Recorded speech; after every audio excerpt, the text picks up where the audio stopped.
नेपाली कांग्रेसका सभापति एवं पूर्व प्रधानमन्त्री शेरबहादुर देउवा उपचारका लागि थाइल्यान्डतिर लागेका छन्। अब दिमागमा नारायण गाउँलेले भनेको कुरा आउँछ। साँच्चै बिरामी त सामन्ती भनिएका पूर्व राजा ज्ञानेन्द्र पनि हुँदा हुन्। उनकी वृद्ध आमाको स्वास्थ्य पनि त्यति राम्रो छ भन्ने सुनिन्न, तर तिनलाई उपचार गर्न विदेश नै जानुपर्छ भन्ने ज्ञान चाहिँ किन नआएको होला? त्यत्रो 200 वर्षभन्दा बढी शासन गरेको राज संस्थाका अन्तिम शासक ज्ञानेन्द्रको हल्ला गरी जस्तो विशाल सम्पत्ति पनि देखिएन। अन्य देशका राजधानीमा प्राय हरेक राजाका दर्जनौं दरबार हुन्छन्। 1-2 थान हेलिकप्टर, निजी जेट विमान र प्राइभेट जंगलहरू पनि हुन्छन्। त्यही एउटा निर्मल निवास बाहेक काठमाडौँमा उल्लेख्य दरबारहरू पनि उनको नाममा रहेनछ। त्यही निवासमा पनि पुरानो समयमा अलि धेरै जग्गामा बनेकाले ठूलो देखिएको होला, दरबार जस्तो छैन। नागार्जुनमा उनी बस्ने घर जम्मा 4 कोठे छ अरे। नारायण हिटी पनि के नै दरबार जस्तो थियो र?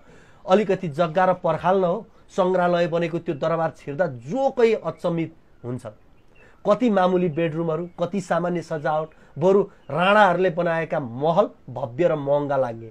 उनले विदेशतिर अकुत सम्पत्ति जोडेको पनि देखिएन। हाम्रा प्रधानमन्त्रीले बालुवाटार छोड्दा पकाउने भाँडाकुँडा र कार्पेट पनि लैजान्छन्। उनी एउटा कारमा विदा भएका थिए। भारत या चीनसँग हदैसम्म झुकेको भए कतै राज संस्था बची पो हाल्थ्यो कि? त्यस्तो प्रयास गरेको पनि देखिएन। विरासतमै प्रशस्त सम्पत्ति लिएर आएका ज्ञानेन्द्र भन्दा चप्पल लगाएर काठमाडौँ छिरेकाहरू नै बढी धनी देखिन्छन्। ज्ञानेन्द्र मात्रै होइनन्, यति लामो राजवंशमा 100औं अन्य राज परिवारसँग पनि होलान्। सत्ता र शक्तिको नजिक रहेका ती नेपालीको सबैभन्दा धनी परिवार मध्ये हुनुपर्ने हो, तर पनि ती गुमनाम देखिन्छन्। देउवादेखि माधव नेपालसम्म बेलायत अमेरिका पुगिरहन्छन्। ज्ञानेन्द्रलाई घुम्ने मन पनि खासै नलाग्ने रहेछ, किन होला?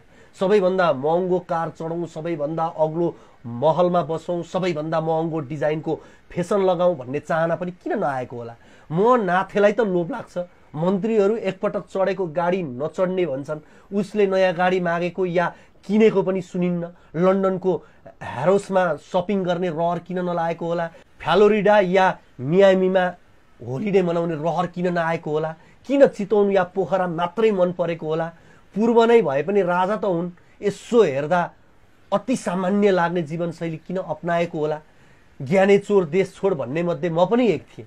अझै पनि हाम्रा शासकले होच्यारै बोल्छन्, अनेक धम्की दिन्छन्। कहिलेकाहीँ आम जनताले जस्तै देशबारे 2 शब्द बोल्दा अपराधै गरे जस्तो गर्छन्। तैपनि तिनकै स्तरमा उत्रेर क्षुद्र वचन बोल्न ज्ञानेन्द्रलाई केले छेकेको होला? यसो सोच्छु, होइन कस्तो खाले सामन्त होलान् यी जुन हाम्रा प्रखर समाजवादीहरू भन्दा पनि सामान्य जीवन बिताउँछन् र राजपाट सबै खोसिदा त्यत्रो अपमान हुँदा पनि देशमै बस्छन्, कतै जाँदैनन्। लोकप्रिय जनवादी सर्वहारा र क्रान्तिकारी राष्ट्रपतिलाई बरु डर लाग्छ। आकाश धरती खाली गर्नुपर्छ। यी सामन्ती मनुवा सडकमा खुलेआम मान्छेको बीचमा देखिन्छन्। कस्तो डर पनि नलागेको होला? परिस्थितिले राजा बनेका थिए। जनताले राज संस्था चाहिन्न भनेर आन्दोलन गरे, यिनले छोडिदिए। त्यसबाहेक खास गल्ती यिनको के नै थियो र? लो, राज संस्था खराबै होला रे, तर यिनले सुरु गरेको त होइन। अलि अर्घेलो भनेको शेरबहादुरलाई असक्षम भनेर फालेका थिए यिनले। अहिले पनि जनताले उनलाई असक्षम नै भन्छन्। अलि राम्रो होला कि भन्ने लाग्थ्यो होला, भएन। तर स्विजरल्यान्ड बनाउँछु भनेर गफ पनि त दिएनन्। भएको भन्दा अलिकति राम्रो बन्छ कि भन्ने थियो। 1-2 महिने नाकाबन्दीले हाम्रो आर्थिक स्तर 0% झरेको थियो। माओवादी द्वन्द्वले देशै नाकाबन्दी जस्तो हुँदा पनि अर्थतन्त्र स्वस्थ नै रह्यो। अहिले जस्तो काली लाग्दो व्यापार घाटा त्यो बेला थिएन। अहिले राजदूत या जीएम नियुक्ति जसरी हुन्छ उनले त्यसरी नै गरेको भए जम्मै मन्त्री र कर्मचारी शाह र राणा मात्रै हुन्थे होलान्। तर अचम्म, हाम्रो सरकारले तोकेको मर्यादा क्रममा देउवादेखि माधव नेपालसम्मको मर्यादा तोकिएको छ, तर उनका लागि कुनै ठाउँ छैन। उनी एउटा इतिहास त हुन् नि। हाम्रा नेताहरूलाई पत्रिकाले तिमी भनेर सम्बोधन गरेको मन पर्दैन, तर तिनैले पूर्व राष्ट्र प्रमुखलाई तपाईँ भन्ने सामान्य आदर गर्न पनि किन हिचकिचाउने होलान्? किन कुनै महत्त्वपूर्ण सरकारी कार्यक्रमहरूमा उनलाई ननिम्त्याउने होला? के हाम्रो लोकतन्त्रमा उनी अट्टाउन्नन्? के उनलाई राज्यले अलिकति आदर दिँदा हाम्रो व्यवस्था डगमगाउँछ? देशको नागरिकता त्यागेकाहरूलाई त राजनैतिक बाहेक सांस्कृतिक र सामाजिक अधिकार सहितको गैर आवासीय नागरिकता दिने व्यवस्था भएको छ।